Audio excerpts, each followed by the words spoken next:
la comparación.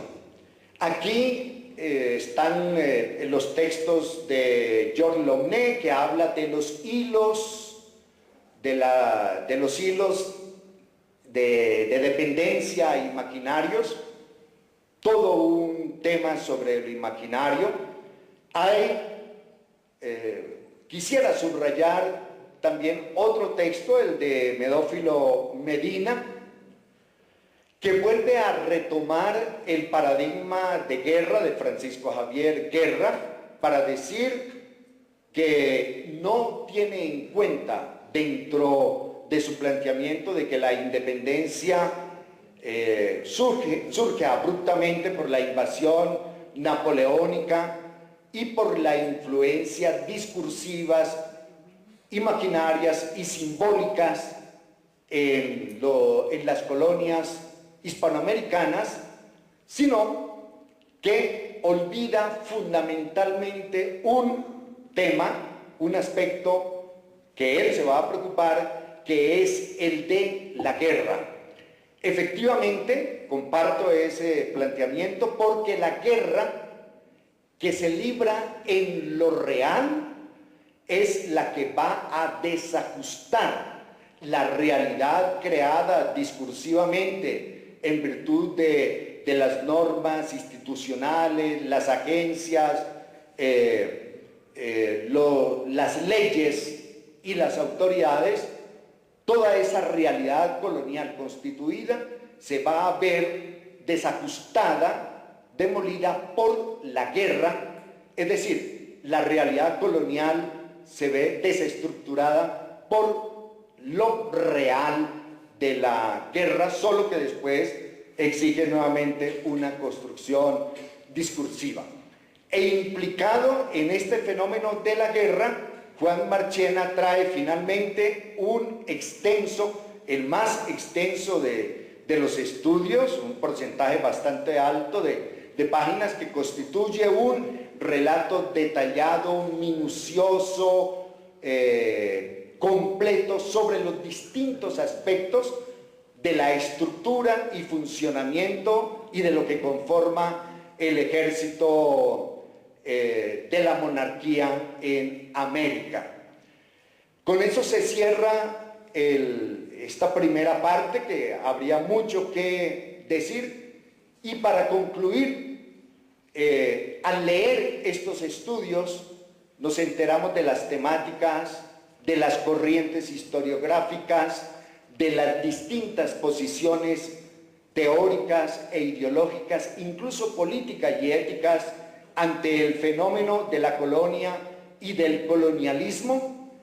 Nos enteramos igualmente del llamado a percibir su vigencia hoy en día, y es, digo yo, en este orden que encontramos una hermanación entre los sujetos de nuestro tiempo y los sujetos del pasado, en tanto que esa fuerza de dominación de un grupo sobre otro, que aparentemente es un dato transhistórico, nos permite pensar que, si bien hemos tenido estas experiencias de colonialismo en el pasado, en tanto que posibilidad, puede que surjan nuevos colonialismos en nuestra época o en nuestro futuro. Muchas gracias.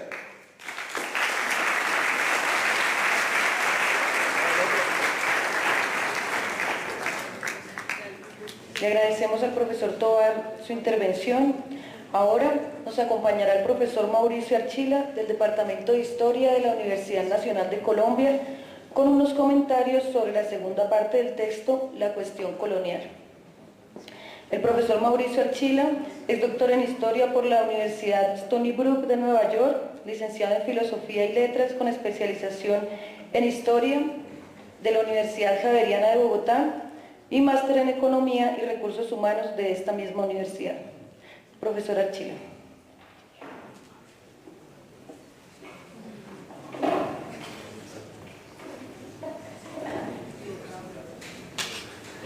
Bueno, Buenas noches a todos y todas. Le agradezco a Heraclio haberme invitado a comentar el título, aunque les confieso que cuando estaba leyendo el libro no siempre le agradecí ese gentil nombramiento. Dejo de lado, pues, por presión de tiempo, las cosas de forma, pero ya creo que Gabriel ha hecho alguna mención al evento y pues creo que ustedes pueden constatar que se trata de una edición de lujo en todo sentido. Me voy a concentrar entonces en las 300 paginitas que me tocaba a mí, la tercera parte llamada Los otros mundos y la cuarta, El legado. La tercera parte cubre 6 artículos, todos de extranjeros, que miran no solo los procesos coloniales contemporáneos en otras partes del mundo, distintas de América Latina, sino desde perspectivas críticas del colonialismo. En ese sentido, los mundos no son solamente espaciales, sino también intelectuales. Unos desde la perspectiva clásica de su relación, de la relación del colonialismo con el imperialismo inglés o francés, y otros desde la lectura de la teoría postcolonial subalternidad.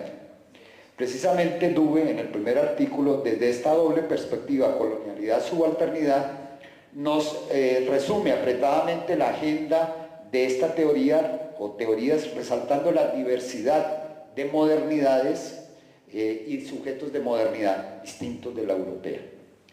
Por su parte, P.K. Data, ya referido a la India, analiza la pervivencia del comunalismo aún en la India del hoy en día, comunalismo que tuvo orígenes religiosos y fue reforzado por el colonialismo inglés. Esa tradición es reinventada en la India postcolonial. Salto al último artículo de esta sección, que es también sobre el colonialismo inglés, que según Matthew, desde la perspectiva del Imperio Británico, se analiza la anexión de Palestina en 1917 al Imperio y la paralela apertura al poblamiento judío de la Palestina, lo que él llama la sionización. Ambas políticas con la mira de garantizar para el Imperio Británico el control y el manejo del Canal del Suez, y a su vez políticas que dan origen a una larga unión, lazos históricos de Occidente con Israel, y que para el autor fue fruto de una decisión apresurada y cargada de prejuicios. Los otros 3 artículos de esa sección tocan desde distintos ángulos el colonialismo francés. Brochet, por ejemplo, narra la vida y muerte del imperio francés en el Extremo Oriente, en la antigua Indochina. Habla de que fue una conquista material, pero también del imaginario, especialmente a través de la lengua. Una historia de logros y fracasos. Francia, dice él, aporta dominio, pero también las ideas libertarias, lo cual nos muestra la ambigüedad del colonialismo. Por su parte, Diouf hace un breve recuento de los lazos coloniales de comerciantes senegaleses con el colonialismo inglés por medio de una biografía que ella llama social de una familia. Y de paso toca el tema de la relación entre historia original y recuerdos posteriores de las generaciones que siguen. Precisamente el tema de la memoria es el centro de la interesante ponencia de Stora sobre el retorno de los recuerdos incómodos de la guerra de Argelia.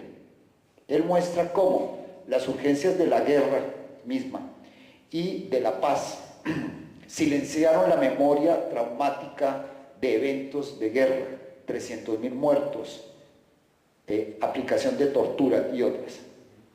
Esa memoria silenciada ha resucitado a partir de eventos recientes, sobre todo la guerra civil en Argelia en los años 90, la derrota del FLN, lo que hace que esas memorias incómodas, traumáticas, vuelvan a aflorar, porque hay nuevas generaciones que buscan la verdad del pasado, algo que encontramos en otras partes del mundo, especialmente en América Latina. Como se ve en esta apretada síntesis, hay elementos comunes entre los 6 artículos, pero también algunas diferencias, no solo por el área geográfica de estudio o el tipo de imperio o imperialismo analizado, sino por el enfoque.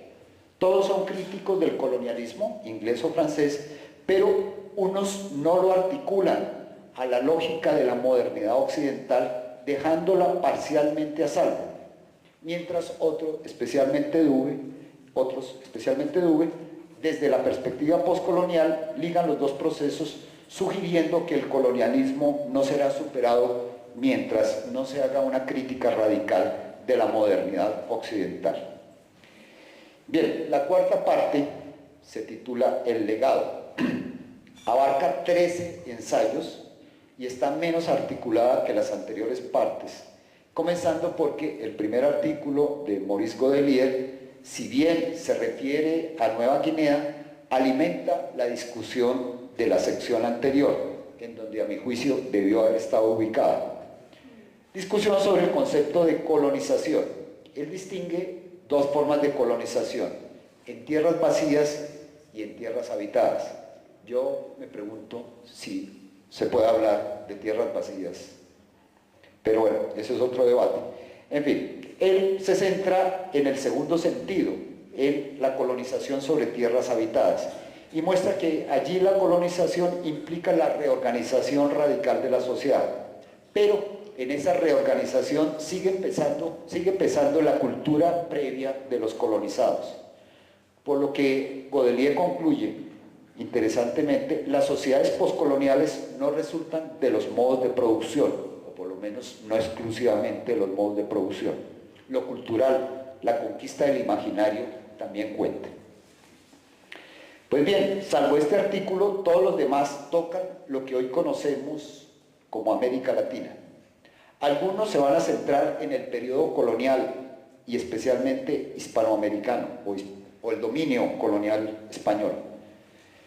Otros cubren tiempos más recientes y se enfocan desde experiencias nacionales. Entonces yo voy a hacer una división en esos dos subgrupos y dejo además, aparte, 3 artículos que vuelven a una mirada general y que de alguna manera cubren también periodos mucho más amplios de tiempo.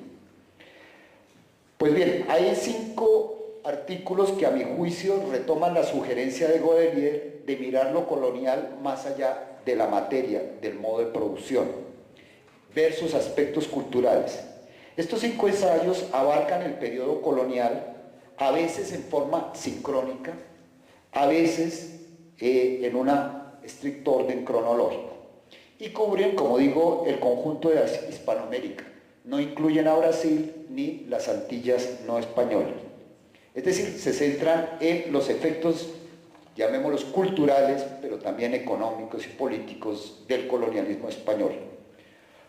Por ejemplo, Laval retoma aquello de las identidades subalternas que Godelier planteaba, pero las ubica en el contexto colonial. Trabaja particularmente 2 identidades, la de los indios y la identidad criolla. La primera, pues, dice algo que más o menos sabemos, que es una identidad que devalúa y excluye. Sobre la criolla hace un análisis más rico, porque muestra cómo son nacidos acá, pero vinculados allá. Hace un juego entre el adentro y el afuera. El autor llama la atención sobre el supuesto impacto del clima en los criollos, es decir, el clima, la naturaleza, ¿sí?, degenera a lo que era una raza pura. Es una forma de discriminar, no solamente tratarnos como indios, sino que al mismo criollo se le devalúa porque la naturaleza aquí es perversa. Es decir, es una mirada evidentemente muy colonial que toca estas relaciones entre cultura y naturaleza. En ese sentido, el colega Max Herring retoma el tema de lo natural para construir las diferencias, en su caso, diferencias raciales. Así, analiza cómo el color de la piel, que en el medioevo estuvo ligado a los humores, sufre una inversión con la conquista de América. El blanco, que en el medioevo era algo despreciado un poquito porque era un desbalance de humores, era desteñido. En la época colonial pasa a ser valorado como símbolo de la pureza de sangre. A esa diferencia se va a incorporar luego el linaje y luego la raza. Son formas de ir construyendo diferencias que Marx encarna un poco en la metáfora del dominio sobre el cuerpo. Por su parte, Sabine McCormack nos mostrará el otro lado de la conquista del imaginario, las almas. Inicia con la preocupación de los clérigos de la temprana colonia por la persistencia de la idolatría, en este caso en Charcas, hoy Bolivia. Encuentra que ella, en parte pues la idolatría, se debe al sincretismo religioso que a fortiori se dio con la traducción a lenguas nativas de los textos sagrados. Lástima que el profesor Bolaño se haya ido para haber comentado su visión lingüística. Es decir, que por buscar hacer una mejor evangelización, llegarle a los indígenas en su lengua, se traiciona el dogma católico, se va metiendo por dentro la semilla de la idolatría. Porque como todos sabemos, traducir tiene algo de traicionar, sacar de una lengua para introducirla en otro. Por ejemplo, se pregunta ella, ¿cómo explicar la señal de la cruz a los quechuas? En quechua. Tienen que acudir a símbolos quechuas para tratar de explicar, y al acudir a símbolos quechuas ya la cruz está impregnada de cierto sabor quechua. Este sincretismo implica y muestra las limitaciones de una evangelización. El tema de lo lingüístico es retomado por Braz para mostrar que la lengua es un instrumento poderoso de colonización, pues le niega la comunicación al subalterno. El extremo es lo que él llama la glotofagia, que para el autor es la absorción de la lengua colonizada por la colonizadora, con lo que la primera puede desaparecer, pero ella puede propiciar también resistencias o cruces lingüísticos que pueden dar origen a nuevas lenguas, como ocurrió con el latín y las lenguas romances. Por último, en esta serie de artículos sobre la conquista del imaginario o la forma también cultural de colonización, está el texto de Honefeld y Hale sobre las mujeres colonizadas. Es algo sabido que fueron subordinadas por el patriarcalismo imperante en la época colonial y vigente hasta hoy, pero como ocurrió con la evangelización y el lenguaje, hay vías de escape. El matrimonio, que era la institución central de control de la mujer, puede resultar en la viudez, que es una forma de terminar controlando la dote, o los conventos, que también eran instituciones religiosas claves en el sistema colonial, eran otra alternativa de escape para algunas mujeres y que parece que no la pasaban tan mal en esos conventos, especialmente las acaudaladas.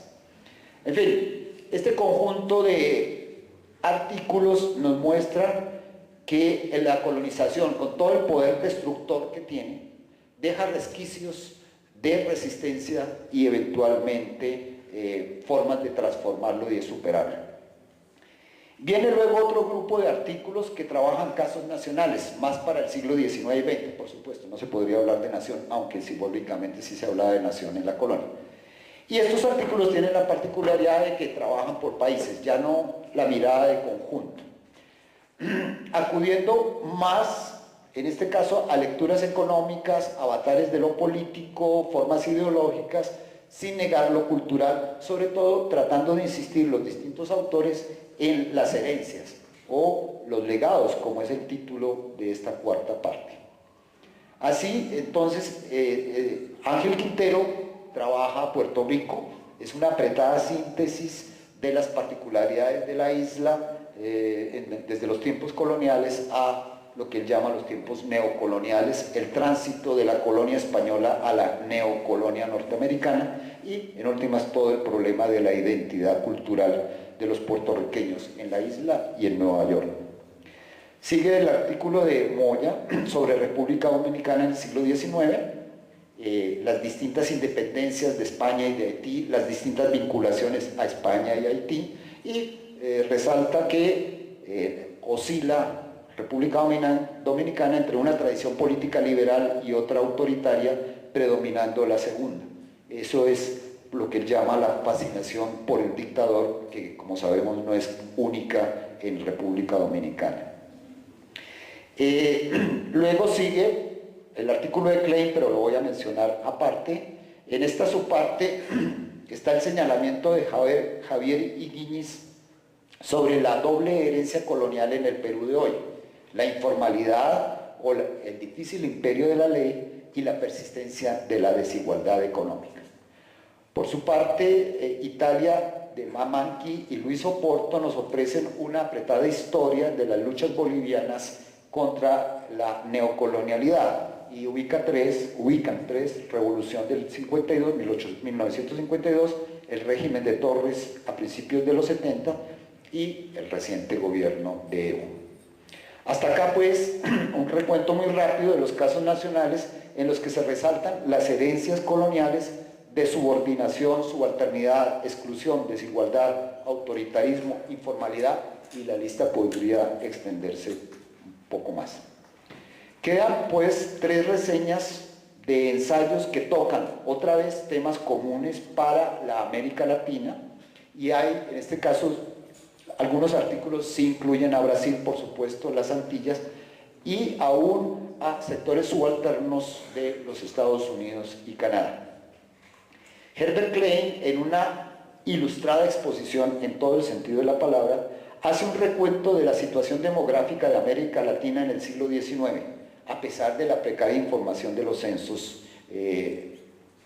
Nos dice que en general predomina lo que técnicamente se llaman poblaciones cerradas, es decir, aquellas con altas tasas de natalidad y altas tasas de mortalidad, lo que produce, digamos, como un estancamiento en la población, y poca inmigración, pues realmente en la primera mitad del siglo XIX la gran inmigración era de esclavos, y luego va a venir alguna europea, pero salvo en algunas regiones no muy abundantes.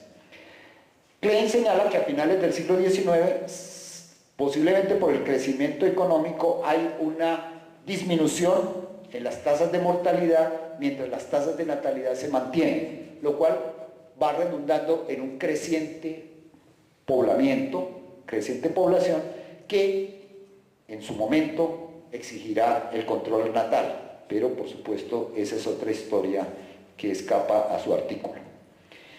Nadja Vukovic, en el penúltimo ensayo, plantea los avatares de la política de reparación de la esclavitud. Dice ella que si bien el siglo XX fue una época de crímenes de lesa humanidad, a su vez significó también la conciencia creciente sobre ellos. Ese es el terreno en donde algunos grupos han planteado la reparación histórica de la esclavitud. Pero en este caso es más difícil porque es un pasado más remoto, y además, digamos, las víctimas como tales no están tan visibles, y más bien, como implica reparación financiera, simbólica, moral y territorial, se vuelve un asunto complicado. Ahí nos deja un poco su presentación. Por último, está el artículo que cierra el libro de Emir Sader, El destino manifiesto del ser colonizado. Es un buen cierre porque se pregunta por el futuro del subcontinente. Dice él, ¿cómo será el otro mundo posible que reclaman los movimientos sociales en el Foro Social Mundial? ¿Cómo será la emancipación de nuestra América?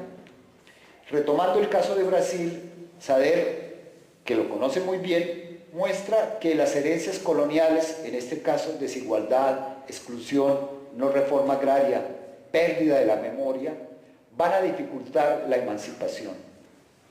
Por eso considera que hay que cuestionar realmente el colonialismo para lograr la emancipación.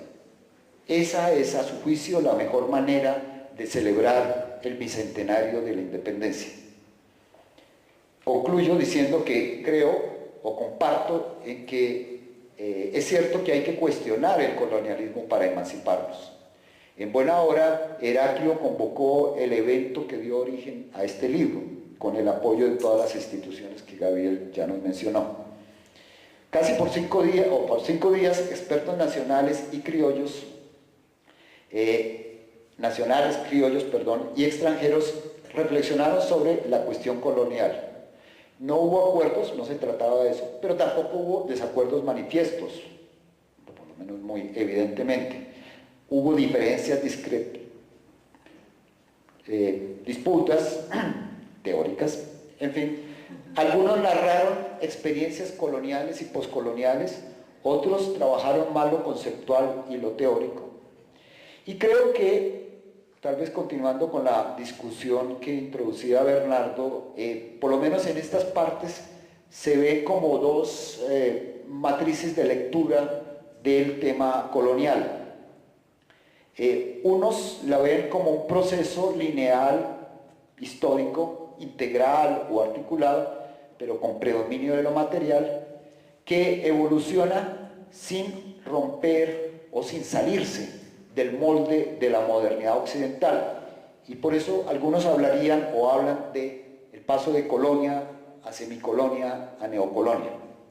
Otros la ven como un proceso también histórico, pero con cruces de distintas temporalidades, de simultaneidad de lo no simultáneo, en la que lo colonial se liga a la modernidad, cuya médula sigue vigente aún en tiempos recientes. Queda la pregunta en este caso de qué es lo poscolonial, que se ha mencionado ya varias veces. Para algunos es otra época, para otros es la permanencia de lo colonial en la sociedad contemporánea. Por eso algunos hablan de la trilogía colonialidad, modernidad, poscolonialidad. En fin, más que el nombre que le demos a las cosas y a los procesos, si neocolonia, poscolonia, colonia, modernidad, etc., urge discutir, y creo que el libro va a contribuir a eso, las raíces del colonialismo que todavía sufrimos, las herencias que todavía soportamos. Solo así podremos saber para dónde ir. En eso no estamos solos, afortunadamente. Los académicos estamos además con actores políticos y movimientos sociales que a su manera, desde sus prácticas y saberes, están tratando de cuestionar y superar la colonialidad. Pero esa es otra historia y otro escenario distinto del que nos convoca. Muchas gracias.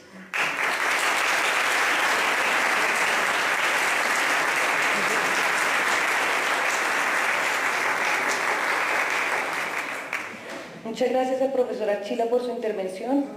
A continuación nos acompañará el profesor Juan Marchena de la Universidad Pablo de Olavide en Sevilla con unos comentarios sobre el texto Indios, Negros y Mestizos en la Independencia. El profesor Marchena es doctor en Historia por la Universidad de Sevilla. Profesor Marchena.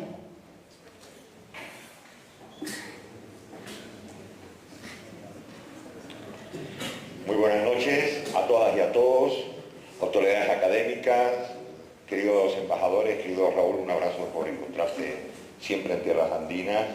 Desde luego, compañeros de la mesa, maestro Heraclio, maestro Víctor Manuel. Bueno, es un honor estar esta tarde dirigiéndole la palabra y presentando este libro, Indios, Negros y Mestizos en la Independencia. Ustedes saben que el profesor Heraclio, como maestro que es de todos nosotros, tiene 1000 habilidades. Yo, porque soy muy viejo, lo puedo decir aquí, ustedes porque son muy jóvenes no se acordarán, pero en mis tiempos había un personaje extraordinario que era el mago Mandrake. Y el mago Mandrake era capaz de hacer prácticamente cualquier cosa. Pues yo, esta tarde, el profesor Heraclio me recuerda al mago Mandrake. El mago Mandrake, entre sus habilidades, era capaz de sacar un conejo blanco de una chistera. El profesor Heraclio lo mejora porque en esta tarde saca 2 conejos blancos de una chistera, no uno, sino 2. Eso ya es un prodigio. Pero en realidad, ahora en serio, el maestro Heraclio no tiene nada de mago. El maestro Heraclio lo que tiene es una formidable capacidad de trabajo, gracias a la cual Estos libros se han publicado porque ha sido capaz de convencer a muchas personas, no solamente a los que los escriben, sino a los que los financian, a los que los distribuyen, a los que estamos esta tarde aquí exactamente a las 8 menos 10 de la noche con una noche infernal, nos ha hecho que todos estemos aquí juntos. Eso es lo que el profesor Heraclio consigue hacer con su capacidad de trabajo, con su inteligencia y con ese buen hacer que el maestro Heraclio siempre tendrá con todos nosotros. Bueno, este libro de indios, negros y mestizos en la independencia. Estoy haciendo algo mal.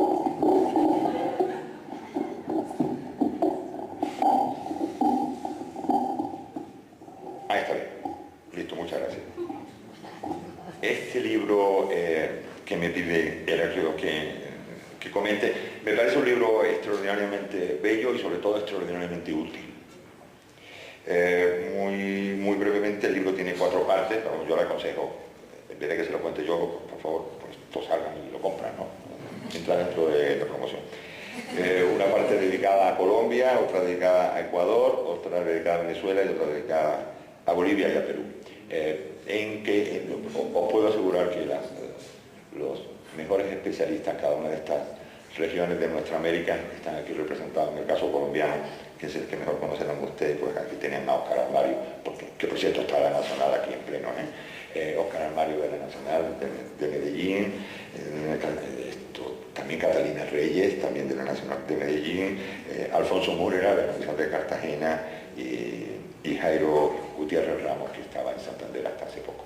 Vean ustedes cómo el tema colombiano tiene una fortísima presencia en revisar los temas de esta participación indígena, como lo que plantea Jairo, la participación de las clases mulatas, fundamentalmente también de los pardos libres en Cartagena, como es el caso de Alfonso Múrera y de Óscar Armario, con una visión panorámica sobre la participación de los sectores populares de color en general en la independencia y en concreto Catalina Reyes, los que estudian Antioquia.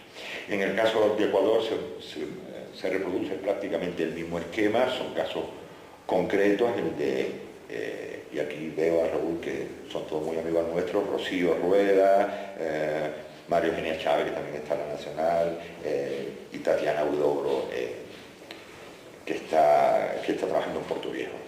En el caso de Venezuela, igual, en el caso de Bolivia, hay estudios puntuales sobre Cochabamba y sobre La Paz, y en el caso de Perú, como no, el maestro Heraclio y la maestra Cristian Hunefeld. Es decir, visiones sectoriales de ese problema, que yo creo que es una de las consecuencias fundamentales que nos ha legado la celebración,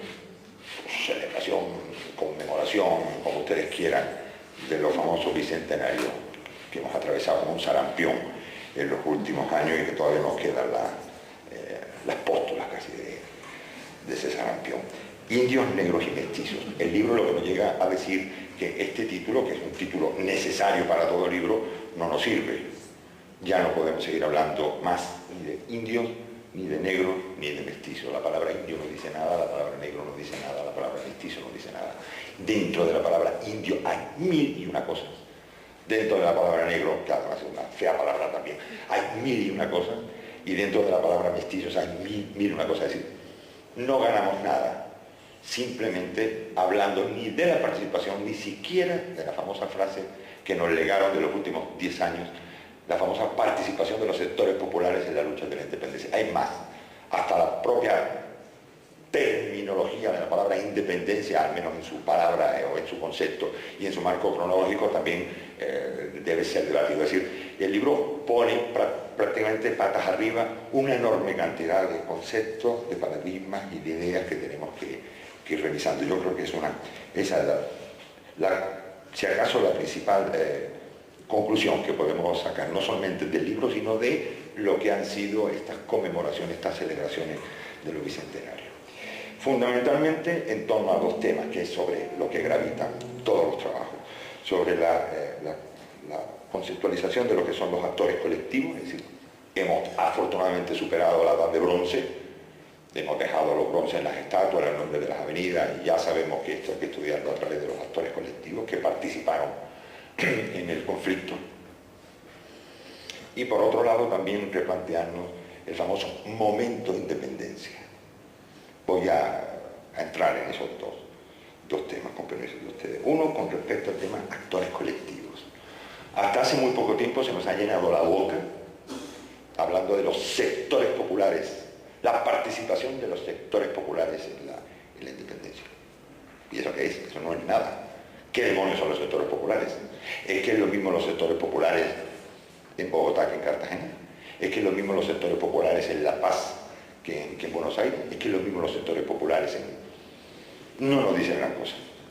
Y por otro lado, esos famosos actores colectivos tienen que ser forzosamente degradados. Piensen solamente en cuando hablamos de la palabra del centro, negros.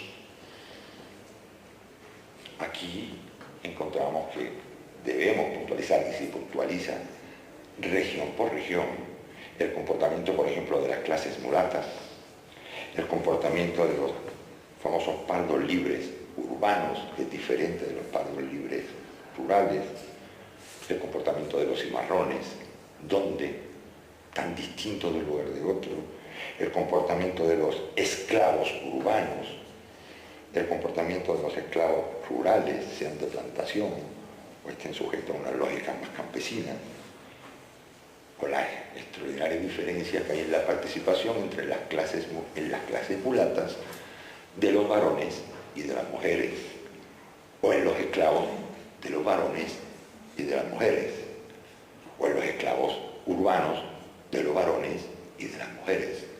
Con lo cual no decimos mucho si decimos simplemente los negros.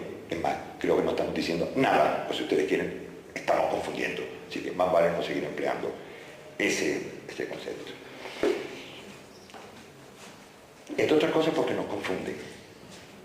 Y para evitar esa confusión no nos queda otra que transformarnos en investigadores serios, formales y de archivo. Es decir, este libro es una invocación a cometer el pecado de entrar en los archivos, a cometer el gravísimo pecado de no inventar, sino sentarnos a ver la documentación, a ver lo que la documentación nos dice y empezar a analizar las fuentes directas, que es lo que normalmente no hacemos. Esto es una formidable invocación a eso. Y así empezamos a encontrarnos casos extraordinariamente particulares, conformando un gran mosaico, y a partir de ese mosaico empezaremos lentamente a construir, si no universales, por lo menos regionales, y de los regionales nacionales, y de los nacionales es posible que alguna vez continentales. Pero nunca debemos partir de arriba para llegar abajo, sino todo lo contrario. Y eso, repito, es una invocación al trabajo de los archivos. Por ejemplo, analizar los casos particulares. No quiero citar aquí ninguno de los que hay en el libro. Quiero referirme a otro completamente diferente para que ustedes entiendan la complejidad, cómo cuando uno entra en estos casos particulares, los conceptos, los paradigmas, los estereotipos de los que hablamos hoy, saltan literalmente por los aires. Permítanme que les haga un cuento muy breve. 1814. Me voy a un lugar que no está en el libro, para que no crean ustedes que que lo he chuleteado esta noche, o macheteado del libro. El camino de Veracruz a México, ustedes saben, es el camino fundamental. De México está bajando al puerto de Veracruz La Plata, y La Plata es la que está financiando la guerra. Veracruz es el puerto realista por excelencia, dominado por los realistas, puesto que a Veracruz están llegando los refuerzos que permiten mantener la guerra en el interior. Obviamente el virrey está en México, es decir, las comunicaciones entre México y Veracruz son vitales para la guerra. Un pueblo, un pequeño pueblo en el camino, llamado, es un nombre que tengo que leer, San Juan Coscomatepec. En ese pueblecito de San Juan Coscomatepec, el cura, que se llama Matamoros, ha convencido a los indígenas de que la Virgen de Guadalupe y San Juan les pide que bloqueen el camino y que impidan la comunicación entre la capital, entre México y Veracruz. Y los indígenas de San Juan bloquean el camino, montan una barricada y el camino queda cortado. A Veracruz ha llegado en esos meses un contingente de tropas que vienen desde España, que son liberales, que son constitucionalistas y que la mayor parte de ellos han estado combatiendo con las tropas francesas. Es decir, que son algunos de ellos inclusive jacobinos. Cuando estas tropas llegan al puerto, el capitán, que es un español, le dice a sus tropas, que son españolas, constitucionalistas liberales, que hay que ir a despejar ese camino donde un cura atávicamente ha convencido a los indígenas para que se subleven, que corten el camino, y porque creen que la Virgen de Guadalupe y San Juan van a solucionar el problema. Entonces, este capitán los convence diciendo, vean ustedes cómo el atraso, el atavismo, ¿no? Con que estos curas miserables tienen confundido a la población, ¿no? Sube con las tropas y efectivamente cuando llega a la barricada disparan y los indígenas se van monte arriba y dejan abandonado en la plaza del pueblo la imagen de la Virgen de Guadalupe y en unas andas al San Juan, patrono del pueblo. El capitán liberal, jacobino, no se le ocurre otra cosa que, como escarmiento y para demostrar que eso no eran sino trapos y pedazos de madera, fusila en la plaza del pueblo al San Juan y a la Virgen de Guadalupe. Este es el momento en el cual todos los indios del pueblo van corriendo, masacran a los españoles, dejan libre al capitán y con el cura Matamoros suben a una laguna ritual que hay arriba y les abren el corazón y vierten el corazón y la sangre ritualmente sobre la laguna. El que escribe la crónica dice, y así por fin el cura Matamoros hizo honor a su apellido liquidando a los infieles herejes. Bueno, esto es un episodio de la Guerra de Independencia. Como ustedes comprenderán, si uno no hila fino, no entiende absolutamente nada, porque ¿quiénes son los liberales aquí? ¿Quiénes son los revolucionarios? ¿Quiénes son los que quieren trastocar el orden? ¿Quiénes son los que están usando las claves del más clarísimo antiguo régimen? ¿Qué mecanismos están usando unos y otros? Como mínimo, esto merece sentarse y reflexionarlo. Del mismo modo que, trasladándonos a otra parte, merecería la pena que reflexionáramos sobre el papel extraordinario que las vírgenes realizaron durante este proceso de independencia. Si hubo cambios de banderas en algunos de los oficiales militares, tanto realistas como independentistas, nada comparable con los cambios de bandera maravillosos que hicieron las vírgenes en América. La Virgen de Guadalupe, fervorosa partidaria de la monarquía, pasó de pronto a ser la gran Virgen de los insurgentes. No digamos nada de la Virgen de la Merced. La Virgen de la Merced, que era la patrona de Tucumán, que estaba bajo la vocación del gobernador, pasó a ser la Virgen del general Belgrano y todavía es la Virgen de la Independencia. En Quito, por ejemplo, la Virgen de la Merced es la Virgen de la Independencia. Es decir, ¿cómo es posible que de pronto las vírgenes cambiaran de bando a tal velocidad? Como si uno que ama mucho la Coca-Cola se pase inmediatamente a la Pepsi-Cola. ¿Qué sucedió ahí? Es decir, este libro, y termino, lo que nos lleva es a una profunda reflexión. Empecemos por decir, mira, del tema no sabemos mucho. Hemos dicho una enorme cantidad de tonterías y leído mayor cantidad de tonterías todavía. Hay que empezar así y sacarse muchas cosas de los bolsillos. Yo no sé si, francamente, a mí no me merece la pena entrar al debate de la colonialidad o poscolonialidad.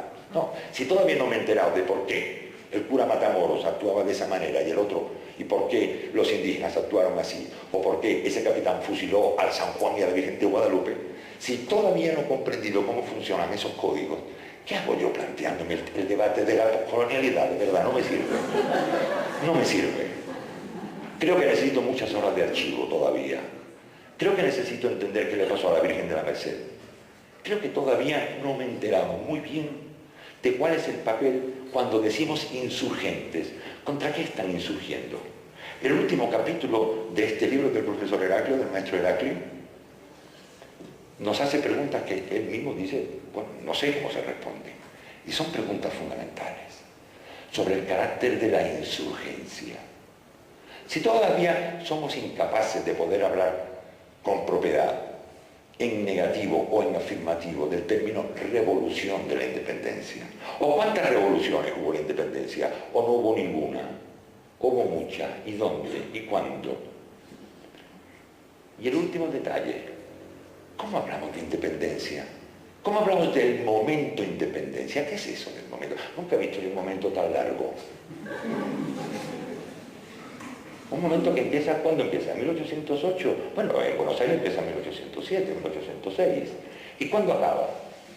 No sé cuándo acaba el momento de independencia. ¿Es lo mismo 1808 que 1810? Evidentemente no. ¿Es lo mismo 1810 que 1814? En la Nueva Granada, desde luego que no. ¿Es lo mismo el 14 que el 19? ¿Es lo mismo el 19 que el 21, que el 23, que el 24? No, no es igual. No es lo mismo lo que sucede en Cartagena que lo que sucede en Monpós, que lo que sucede en Santa Marta, que lo que sucede en Bogotá, que lo que sucede en Pasto, que lo que sucede en Cali, que lo que sucede en Girón, o en el Socorro, que lo que sucede en Antioquia. No es lo mismo. Entonces yo creo que esto merece que nos sentemos despacito. Y libros como este, con estudios muy puntuales de casos, nos empiezan a iluminar. Y supongo que después de muchas iluminaciones, será la única forma de que podamos entender la complejidad de estos procesos. Es decir, este libro no, como si fuera un buen jabón, ¿no? Nos mete en un baño de humildad. Yo creo que solamente a través de muchos baños de humildad es como se forjan las grandes historiadoras y los grandes historiadores. Yo les invito, queridas amigas y amigos, a ver el libro, a restregarlo así como un buen jabón y decir: Marchena, sé humilde, lee, aprende, vete al archivo. Es el mismo consejo que le doy a ustedes. Muchas gracias.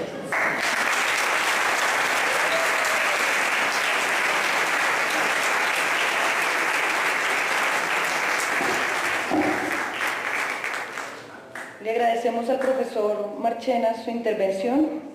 Para finalizar, nos acompaña el profesor Heraclio Bonilla, director del Departamento de Historia de la Universidad Nacional de Colombia, con su intervención ¿Qué hacer? La cuestión poscolonial. El profesor Bonilla es doctor en Antropología por la Universidad de San Marcos en Perú y doctor de Historia por la Universidad de París. Profesor.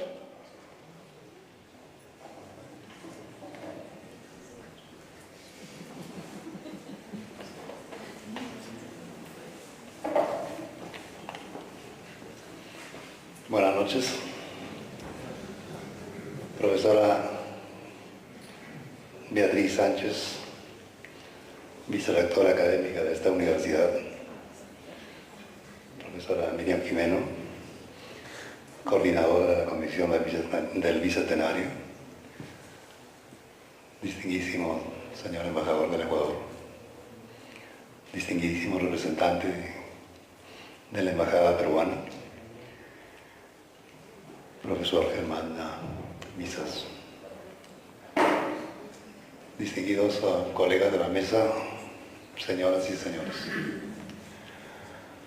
Primero quisiera agradecerles profundamente que estén acá con nosotros en este evento académico de presentación de ese par de libros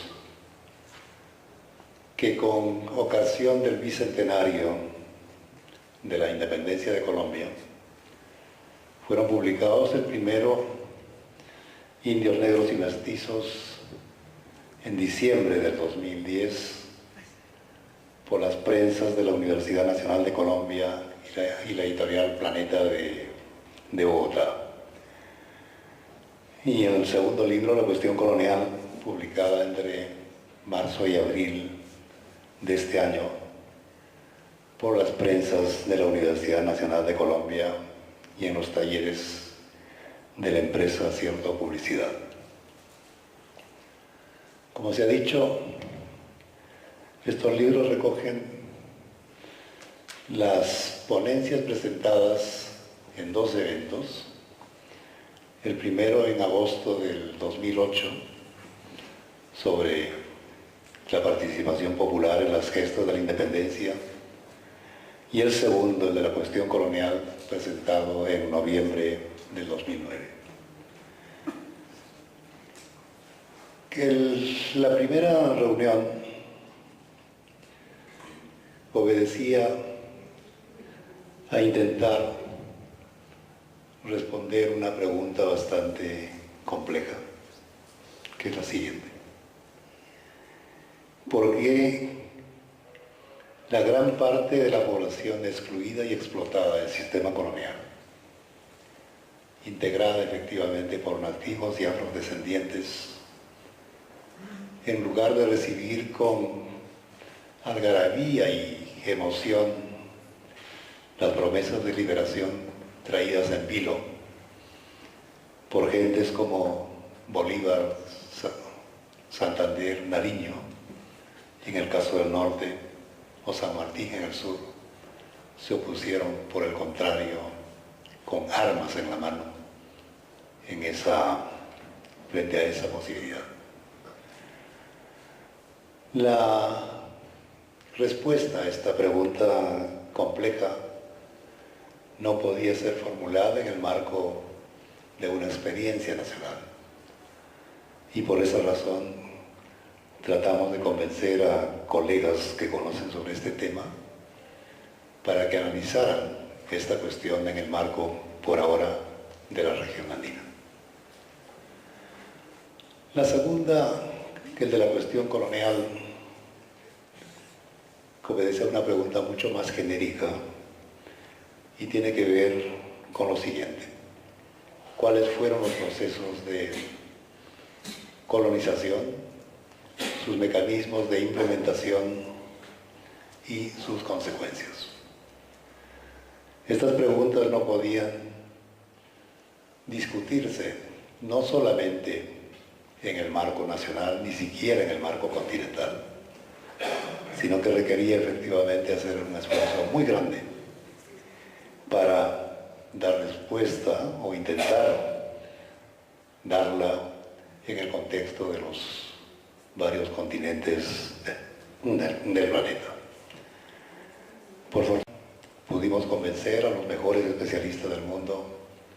Contamos con el entusiasmo de varias instituciones, para empezar las instituciones y las instancias de esta universidad, de otras instituciones de Colombia y también de fuera del continente. Yo voy a referirme muy brevemente al segundo libro porque el primero creo que fue comentado en sus aspectos logísticos. Y decir lo siguiente, es decir, la experiencia colonial de la América Latina aparentemente es lejana, porque se remite a los siglos XVI al XVIII, pero no sus consecuencias. Sus consecuencias son visibles hoy en día, tienen que ver efectivamente con la pobreza, el estancamiento, pero no son solamente consecuencias económicas, son igualmente consecuencias sociales, la exclusión, el racismo, el desprecio por las poblaciones populares, son también consecuencias del carácter que atañe a su política y a su cultura política.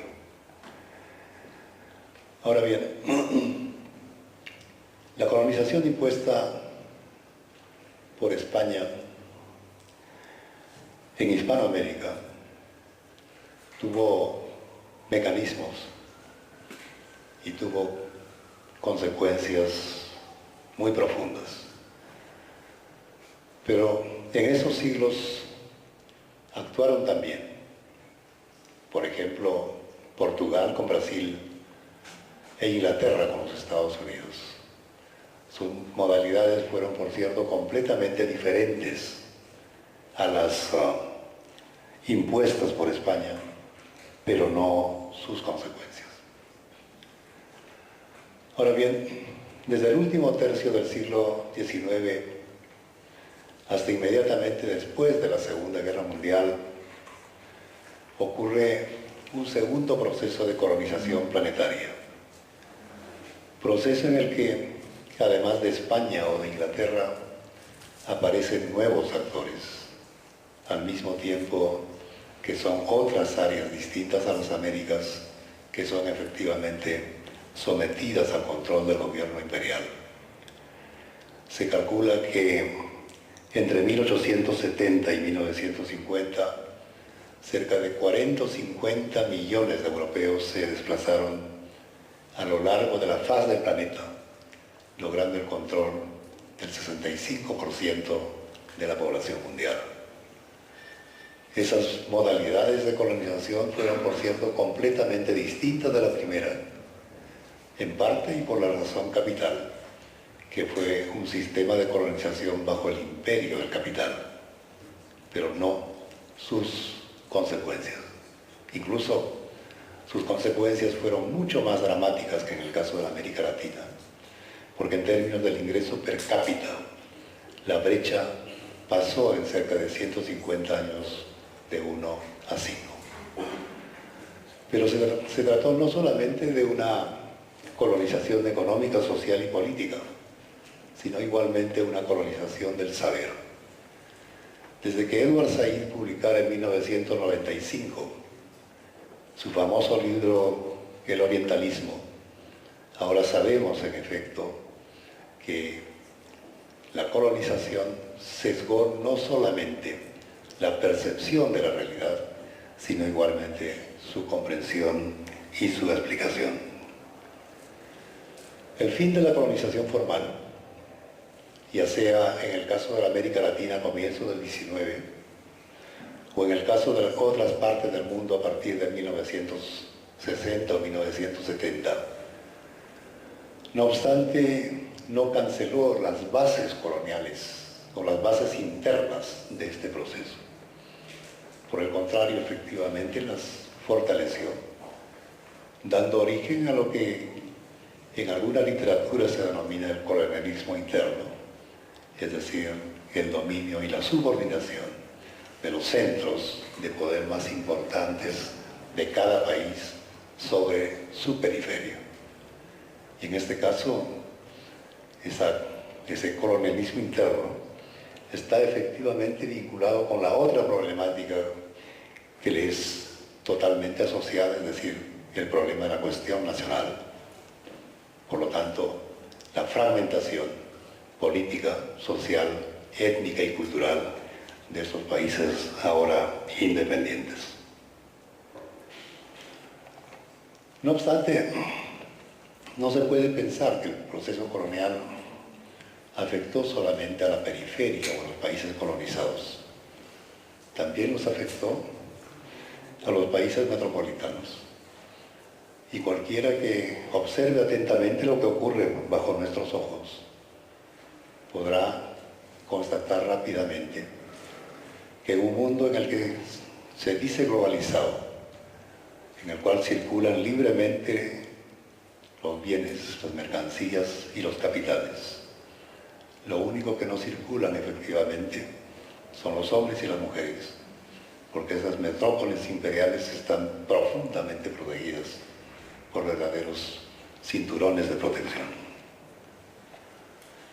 Existe igualmente una modalidad de lo que puede llamarse la cuestión postcolonial, para tomar el título de un libro que acaba de aparecer en este año, redactado por el conocido geógrafo francés Yves Lacoste.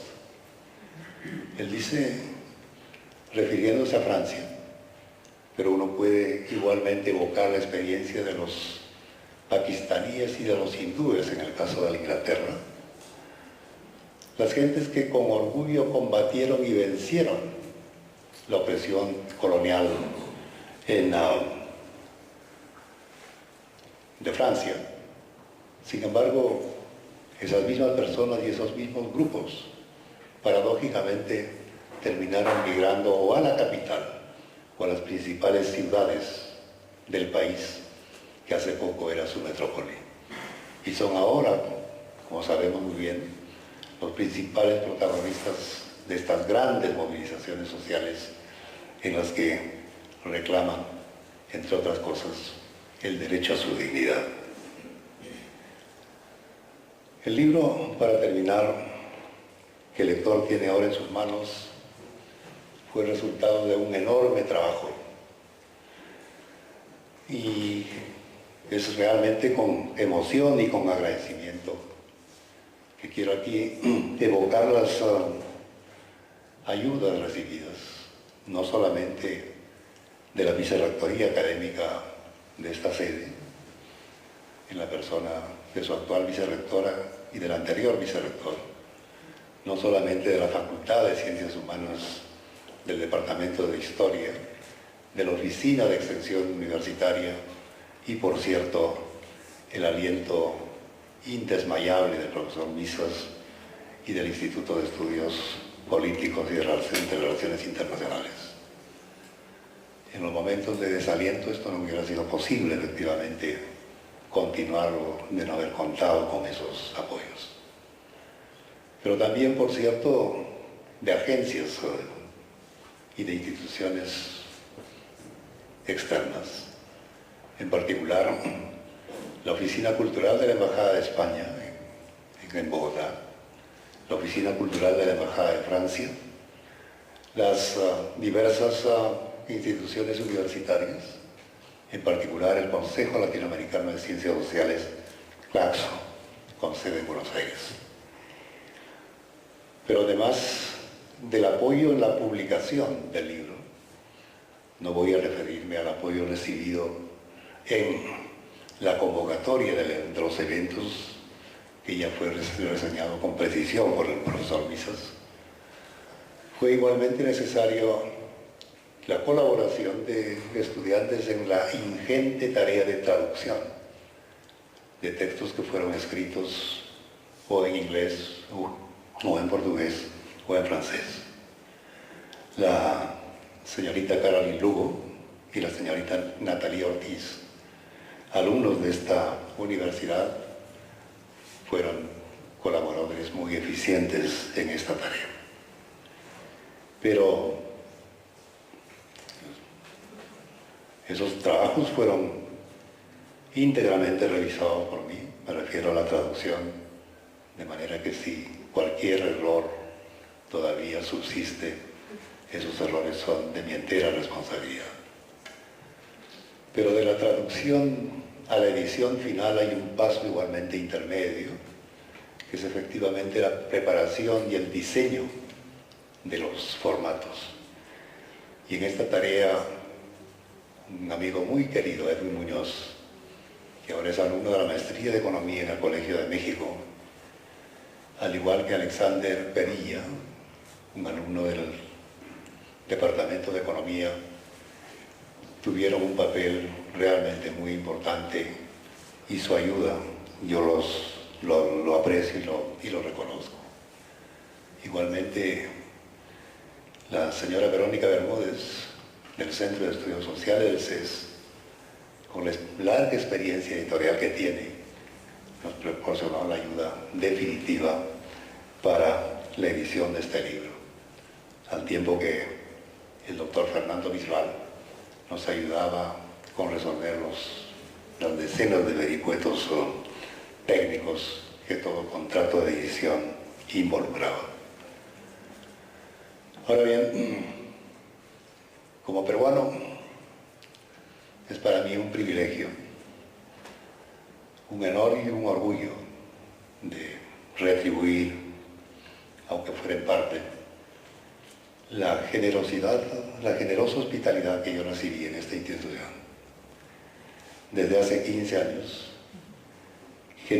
generosidad que me permitió efectivamente seguir trabajando y conociendo este extraordinario país, no solamente en el nivel de sus diversas instancias, sino particularmente en el nivel del propio Departamento de Historia y sobre todo en el Grupo de Historia Económica, que a través de sus reuniones semanales cada sábado hemos discutido pieza a pieza cada uno de los documentos que hacen parte del libro. Quise, en efecto, que el libro formalmente estuviera a la altura de su contenido.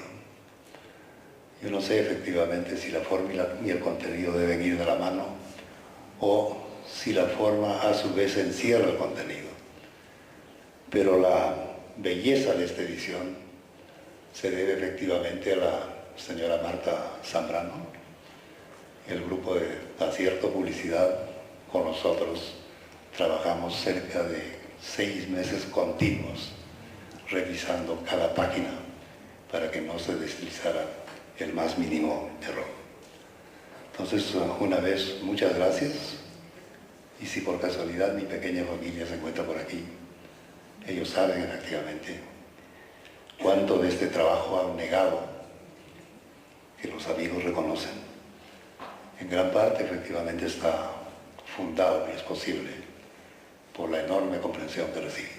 Muchas gracias.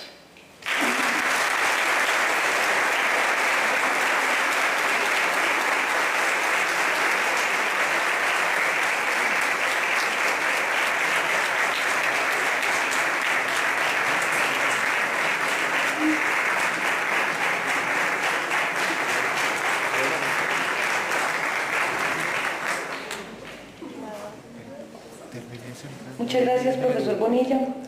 Con la intervención del profesor Bonilla damos por concluido este evento, agradecemos su presencia esta noche y les invitamos a pasar por una copa de vino en la galería del segundo piso de este edificio. Muchas gracias.